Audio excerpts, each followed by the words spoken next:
예, 할렐루야. 오늘 이 예배 잘 오셨습니다. 지난 주간 폭우로 여기는 조금 덜한데요. 예, 많은 피해를 입었습니다만은 빨리 복구가 되기를 바라고 예배분들에게 이렇게 인사 나누시겠습니다. 오늘도 함께해서 감사합니다. 선포하겠습니다. 오늘도 함께해서 감사합니다. 함께해서 감사합니다. 이렇게 목회를 이제 하다 보면 가장 슬플 때가 이제 사람이 떠나갈 때죠. 사람이 떠나갈 때, 이게 사람이라는 존재가 굉장히 힘이 되는 존재인데 떠나가고 나서야 그분이 힘이 되는 존재였구나, 이렇게 알게 되죠. 어떤 분이 저에게 이제 어느 날 책을 하나 선물해 주셨습니다. 짧은 메모와 함께. 근데 그 책 제목이 제가 별로 좋아하는 책은 아니었어요. 40대에 읽어야 되는 마키아벨리의 군주론이었습니다. 근데 그분이 이제 그 책을 받고 나서 제가 한참 동안 이렇게 읽지 않다가 그분이 떠나고 나서야 그분을 위해서 내가 이 책을 읽어야 되겠다. 그래서 그날 책을 읽었죠. 근데 여러분에게 추천해 드리고 싶지는 않습니다. 마키아벨리의 군주론은 쉽게 말해서 세상의 모든 정치 권력은 힘이다. 인류의 역사는 힘의 역사다. 그러므로 힘이 있어야 평화를 지킬 수 있고 힘이 있어야 자유도 지킬 수 있다. 이게 사실 맞는 얘기죠, 어떤 의미에서는. 그런데 100% 맞다라고 볼 수는 없습니다. 오히려 힘이 있기 때문에 문제가 생길 수도 있습니다. 힘이 있는 곳에 오히려 제약이 번성할 때가 많고, 우리가 힘이 있기 때문에 스스로 유혹의 자리에 걸어가기도 하죠. 그런 의미에서 무조건 힘이 있다라는 것이 복이다라고 말할 수 없습니다. 반대로 오히려 뺄셈이 우리에게 복일 수도 있다라는 생각을 갖습니다. 오늘 본문은 바로 그것에 관한 이야기입니다. 여러분, 아브라함은 아버지 데라가 죽은 후에 하나님의 부르심을 받고 내가 내게 보여줄 땅으로 가라, 그렇게 하나님 명령하셨죠. 아브라함은 하나님이 보여주실 땅으로 갔습니다. 이 말은 하나님만 바라보고 갔습니다. 바로 그 땅이 어떤 땅이었습니까? 가나안 땅이었습니다. 아브라함이 거주했던 가나안 땅의 지명은 첫 번째 세겜이었습니다. 근데 정착하지 못했습니다. 왜냐하면 가나안 원주민들의 배척 때문이었습니다. 남방으로 장소를 옮겼죠. 베델 동쪽 산이라고 되어 있습니다. 베델 산지 지역으로 옮겼습니다. 그러나 또 정착하지 못했습니다. 원주민들의 배척 때문에. 그리고 다시 남방으로, 성경은 남방인데 네게부라고 말합니다.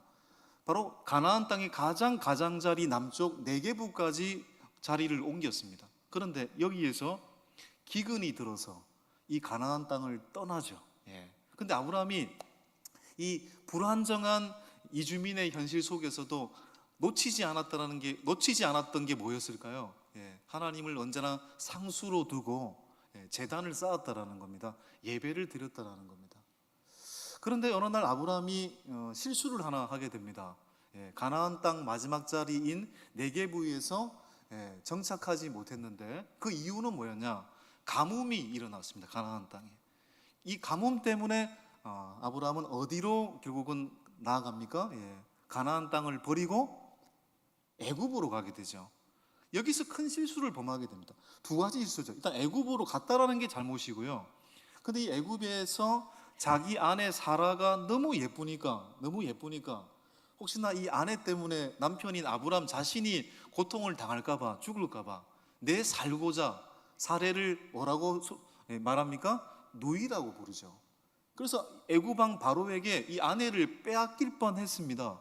그런데 하나님의 적극적인 개입으로 어리석은 아브라함이었지만 하나님은 도우셔서 다시 오히려 큰 재산을 얻어가지고 다시 애굽을 떠나가게 되죠. 여러분, 이게 인간은 이렇게 순간순간 하나님의 도움이 없이는 살 수 없는 존재라는 걸 알게 됩니다. 아브라함은 그 애굽에서의 사건을 통해서 깨달았을 겁니다. 내 선택이 복이 아니라 하나님과 함께하는 것이 복이구나. 애굽이라는 땅은 내가 죽을 수도 있고 나의 소중한 내 아내를 빼앗길 수도 있는 땅이고, 결국 하나님의 사람은 어디에 거해야 되는가가 정말 중요하구나. 하나님과 동행하는 것이 복이구나. 이걸 깊이 절감했던 시간들이었을 겁니다. 결국은 큰 재산을 억지로 받고 나서 다시 가나안 땅으로 오늘 본문을 보시면 돌아오게 되는데, 여러분, 다시 가나안 땅으로 돌아오게 되었을 때 아브라함은 잠시 평온함을 누렸을 겁니다. 자, 오늘 1절 4절 한번 읽지 않았습니다만은 1절 4절 한번 읽어볼까요? 시작. 아브라함이 애굽에서 그와 그의 아내와 모든 소유와 롯과 함께 네겝으로 올라가니 아브라함에게 가축과 은과 금이 풍부하였더라. 그가 네겝에서부터 길을 떠나 베델에 이르며 베델과 아이 사이 곧 전에 장막 쳤던 곳에 이르니 그가 처음으로 제단을 쌓은 곳이라.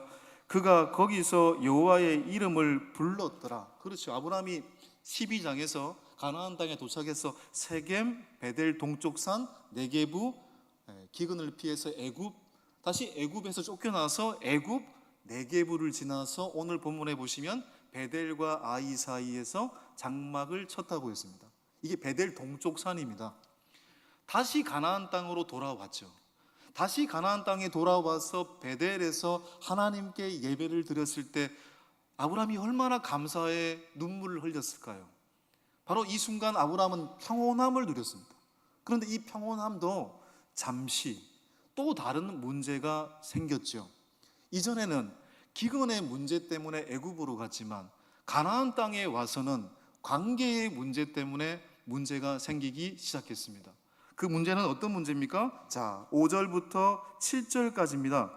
시작. 아브라함의 일행 롯도 양과 소와 장막이 있으므로 그 땅이 그들이 동거하기에 넉넉하지 못하였으나 이는 그들의 소유가 많아서 동거할 수 없었음이니라.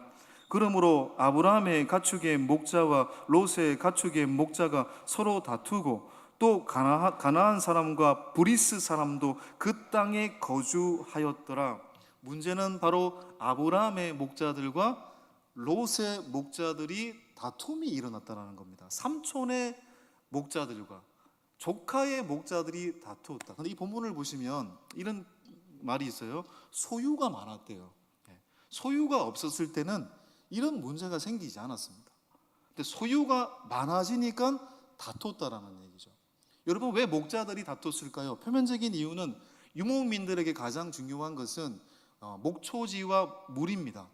좋은 목초지와 좋은 물을 얻기 위한 다툼이었을 겁니다. 그런데 이들은 경쟁자가 아니고 적이 아니고 친족이잖아요. 근데 다퉜대요.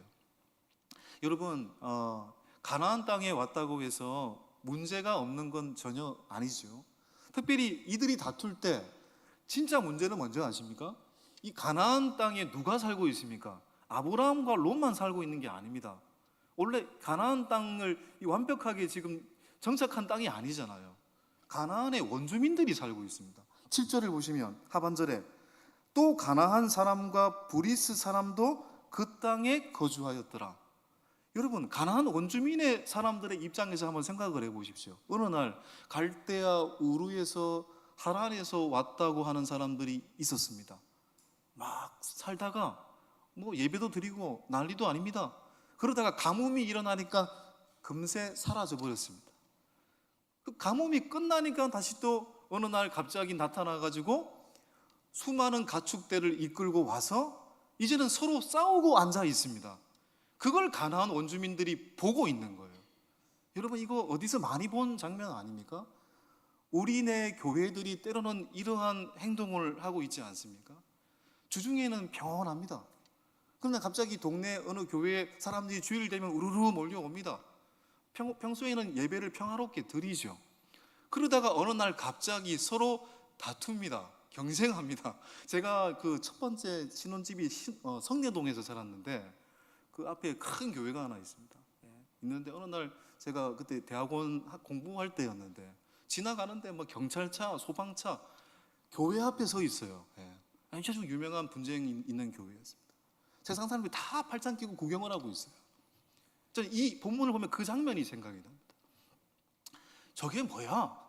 가나안 원주민들, 세상 사람들은 그렇게 볼 수 있다라는 얘기죠. 여러분, 가나안 원주민들은 특징이 있습니다. 제단을 쌓지 않습니다. 서로와 서로의 편을 가르는 성벽을 쌓지 않습니다. 이 말은 서로 싸우지 않았다라는 얘기입니다. 쉽게 말해서. 그러니까 세상보다 오히려 때로는 교회가 갈등을 일으킬 때가 있다라는 얘기죠.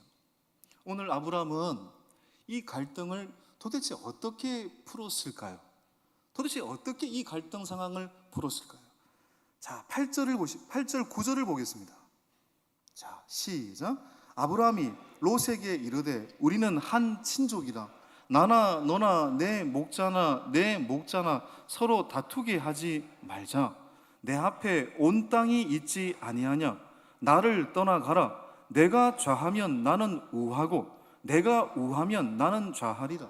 여러분, 세상에서는 윗사람이 아랫사람에게 연락하는 건 쉽지 않습니다. 요즘은 뭐 좀 괜찮은 세상일 수도 있습니다만은 과거만 해도 윗사람이 아랫사람에게 전화를 하고 인사를 먼저 한다? 말도 안 되는 얘기입니다. 심지어 윗사람이 아랫사람에게 사과를 먼저 한다? 있을 수 없는 일입니다. 그런데 지금 아브라함은 보십시오.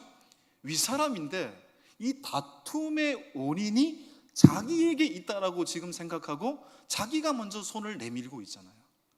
너와 나는 친족이 아니냐, 다툴 관계가 아니지 않느냐, 내가 먼저 삼촌이 사과할게, 그 장면 아닙니까?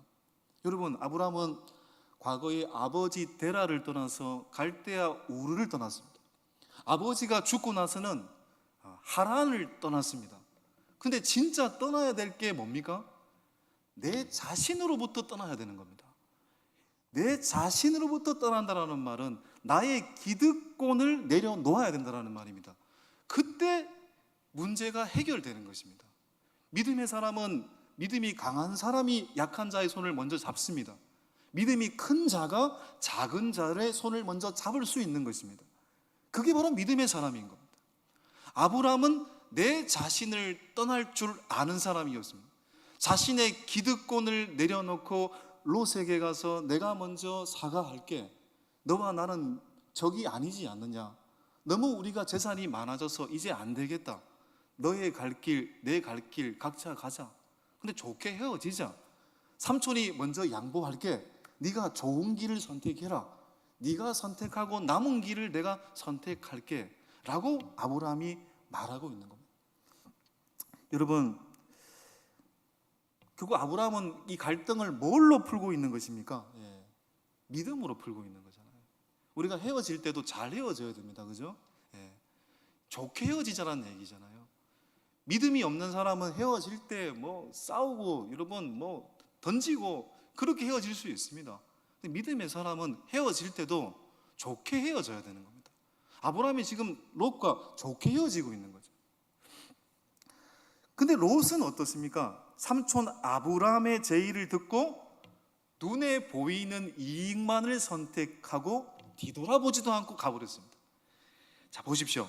10절, 11절 시작. 이에 롯이 눈을 들어 요단 지역을 바라본즉 소할까지 온 땅에 물이 넉넉하니 여호와께서 소돔과 고모라를 멸하시기 전이었으므로 여호와의 동산 같고 애굽 땅과 같았더라. 그러므로 롯이 요단 온 지역을 택하고 동으로 옮기니 그들이 서로 떠난지라. 롯이 눈에 보기에 삼촌이 좋은 땅 선택하라고 했더니, 여러분 인간적으로 보통 여러분 어떻습니까? 하라고 하면은 아유 아닙니다, 아닙니다. 저도 그렇게 얘기하거든요. 계속하면 감사합니다 이렇게 되죠. 한두 번쯤은 거절하는 게 예의 아닙니까, 여러분? 삼촌이 말하는데. 근데 롯은 알겠습니다 라고 생각하고 바로 눈에 보기에 좋은 땅을 선택했다. 근데 그 땅의 이름이 뭡니까? 여호와의 에덴 동산 같고 애굽 땅과 같은 소돔과 고모라를 선택했다라는 거죠. 여러분, 아브라함에게 롯은 오랜 세월을 지탱해 준 동력자였습니다. 그렇죠? 갈대아 우르를 떠났을 때도, 아버지가 죽고 하란에서 가나안 땅에, 또 가나안 땅에 정착하지 못했을 때도, 애굽 땅으로 도망갔을 때도, 다시 가나안 땅으로 돌아왔을 때도 아브라함에게 롯은 든든한 동력자였습니다. 큰 힘이었을 겁니다. 근데 이 롯이 떠났어요. 얼마나 힘이 빠졌을까요? 근데 여러분, 과연 아브라함에게서 롯을 빼신 것이 아브라함의 인생에 있어서 큰 화가 되었을까요? 오히려 반대가 된 거죠. 여러분, 이 롯은 결국 아브라함에게서 롯을 빼셨다라는 것은 뭘 의미하는 겁니까? 이 롯은 우리에게 우상과 같은 것입니다. 사람을 의지하는 마음, 인맥을 의지하는 마음, 세상의 가치관을 붙드는 마음, 돈을 의지하는 마음, 바로 우상이 롯입니다. 이 롯이 없으면 우리가 못 살 것 같지만 사실은 이 롯 때문에 우리는 하나님을 전적으로 의지하지 못하고 하나님이 주시는 진정한 복을 누리지 못할 때가 많다라는 겁니다. 그래서 하나님은 아브라함에게서 이 롯을 빼신 것입니다. 여러분, 롯의 무엇을 빼줬을까요? 결국은 롯의 물신주의를 뺀 겁니다. 롯의 맘모니즘을 빼신 겁니다. 돈을 숭배하는 마음을 빼신 것입니다. 여러분, 아브라함은 비전의 사람이고 롯은 현실적인 사람이거든요. 근데 이 현실적인 사람인 롯이 아브라함에게 계속 있으면 어떤 일이 벌어질까요?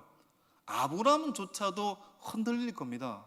아브라함조차도 가야 될 그 길을 걷지 못하게 만들 겁니다. 그래서 하나님은 아브라함을 위해서 이 롯을 뺀 겁니다. 아브라함이 가야 될 그 사명을 감당할 수 있도록 오히려 이 롯을 빼신 것입니다.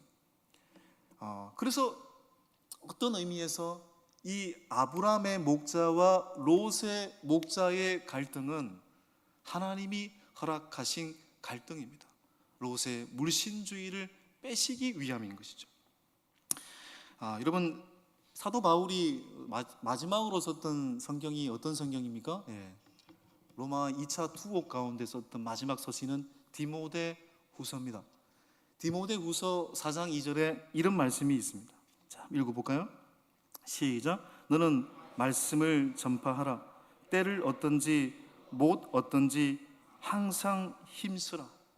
여기서 때를 얻든지 못 얻든지, 여러분, 때를 얻는다라는 말이 무슨 말입니까? 상황이 좋든지 때를 못 얻든지 상황이 좋지 못하든지라는 뜻이잖아요. 이 때라는 말은 헬라어로 두 가지 단어가 있는데 크로노스와 카이로스입니다. 이때 말하는 이 때는 카이로스죠. 근데 때를 얻든지라는 말은 헬라어로 보면은 유카리오스입니다. 상황이 좋든지 때를 못 얻든지는 아카리오스입니다. 지금 디모데후서를 쓰고 있는 사도 바울은 유카리오스가 아니고 상황이 좋지 못한 아카리오스입니다. 지금 이 순간 로마 감옥 2차 이 투옥에서 모든 동력자가 사라졌습니다. 누가만 이 바울과 함께하고 있습니다.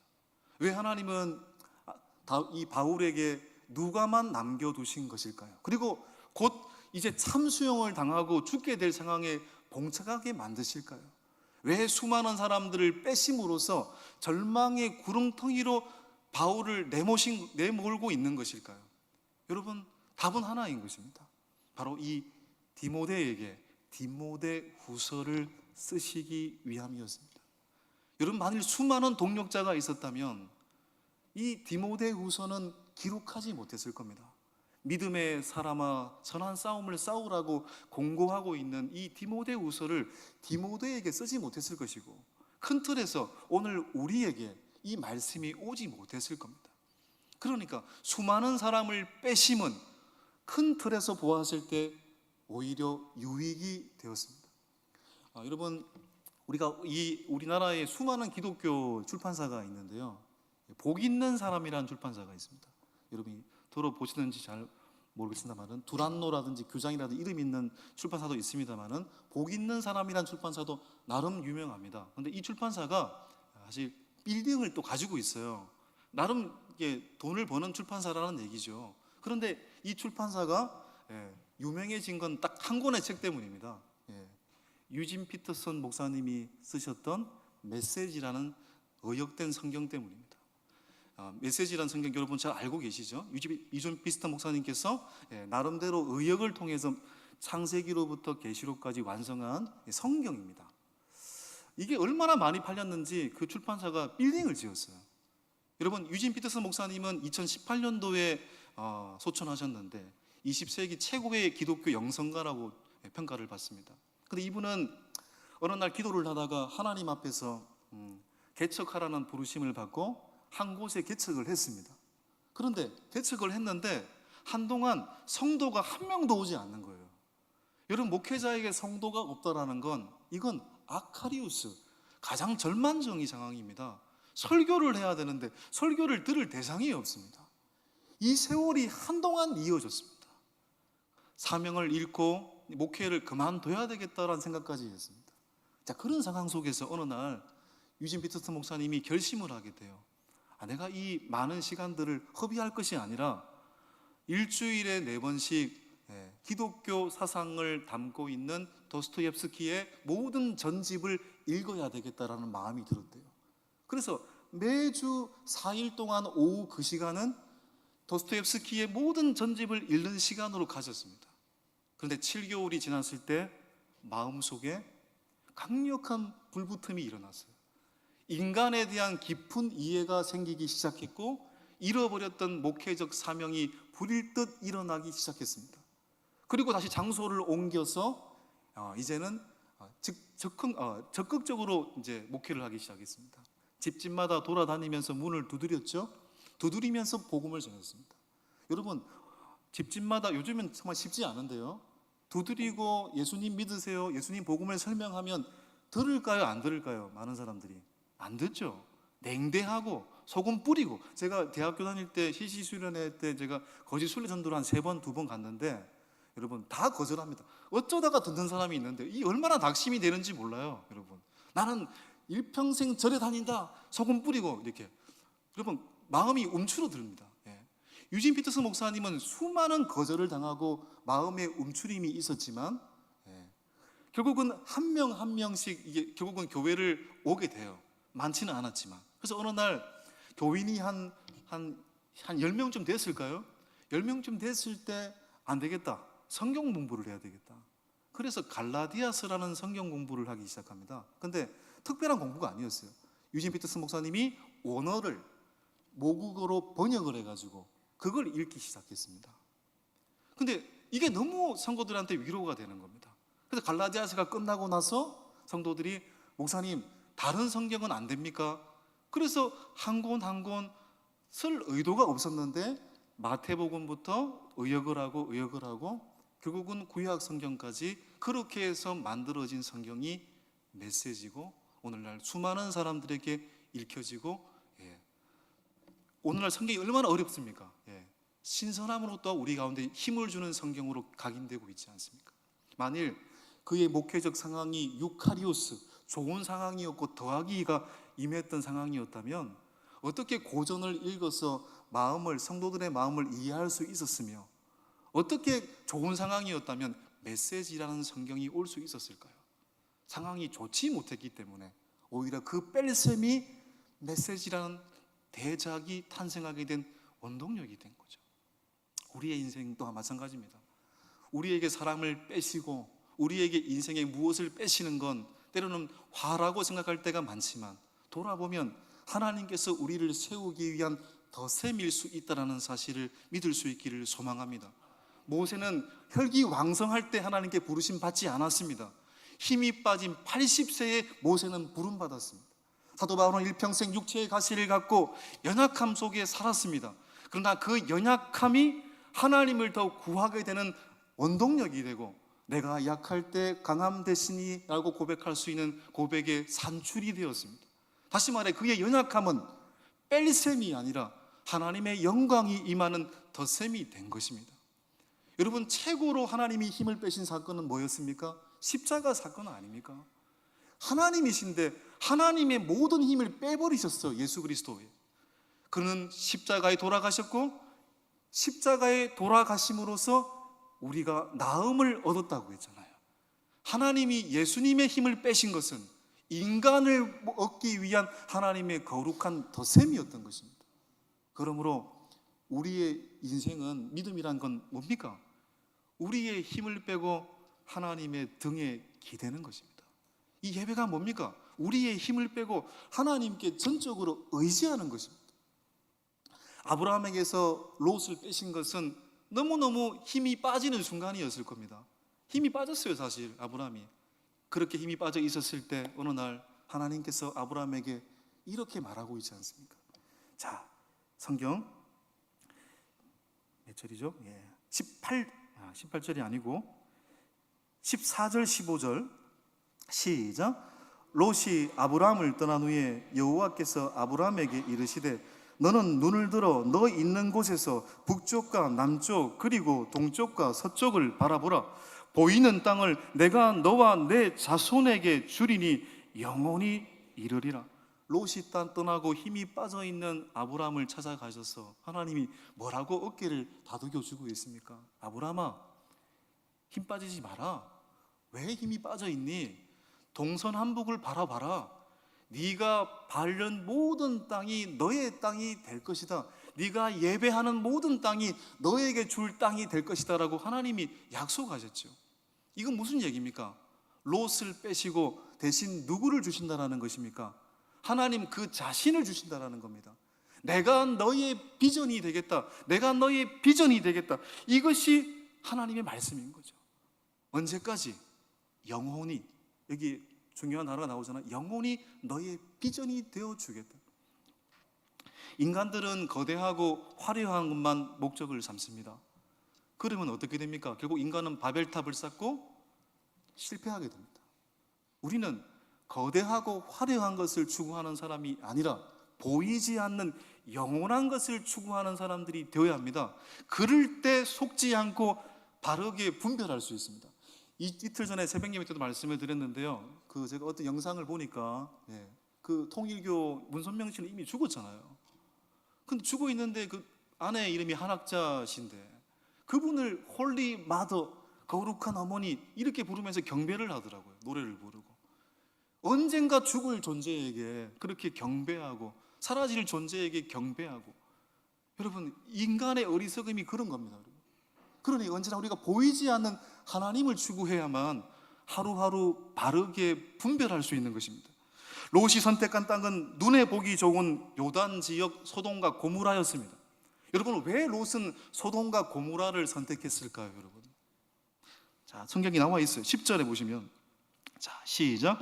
여호와께서 소돔과 고모라를 멸하시기 전이었으므로 여호와의 동상 같고 애굽 땅과 같았더라. 여러분, 애굽 땅과 같았다라고 말하고 있잖아요. 아브라함이 일전에 가뭄을 피해서 어디로 갔습니까? 애굽으로 갔습니다. 롯도 같이 갔죠. 성경에 나와 있지는 않지만 그 롯에 갔을 때, 애굽으로 갔을 때 롯은 뭘 본 겁니까?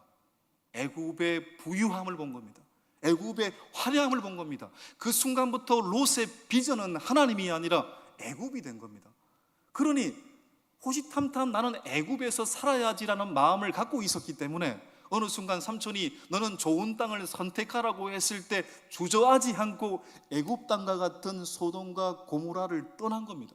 그러니 롯이 떠난 것은 아브라함을 떠난 것이 아니라 하나님을 떠난 것입니다.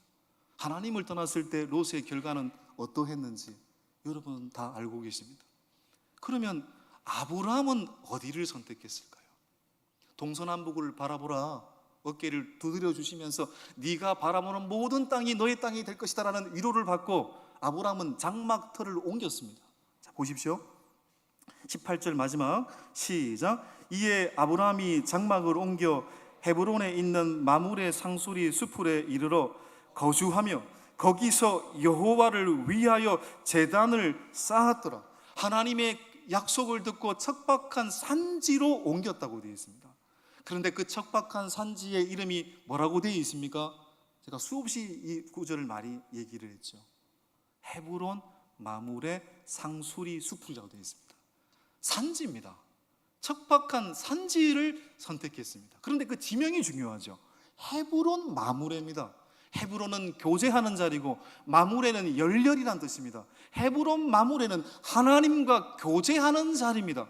아브라함은 척박한 산지이지만 그곳에서 하나님께 예배함으로써 헤브론 마므레 열렬히 하나님과 교제하는 자리를 끝까지 지켰다라는 것입니다. 아브라함은 보이지 않는 하나님과 열렬히 예배하는 자리를 날마다 지켜나갔다라는 거죠. 그랬을 때 아브라함의 삶이 어떠했는지 우리는 알고 있습니다. 예수님이 신약 성경에서 이 갈림길을 이렇게 말씀하셨어요. 애굽 땅과 같이 보이는 소돔과 고모라는 넓은 길, 넓은 문입니다. 또한 하나님과 열렬히 교제하는 자리인 헤브론 마므레는 뭐라고 표현하셨을까요? 좁은 문, 좁은 길입니다. 근데 어떤 길에 멸망이 있고 어떤 길에 영생이 있고 생명이 있습니까?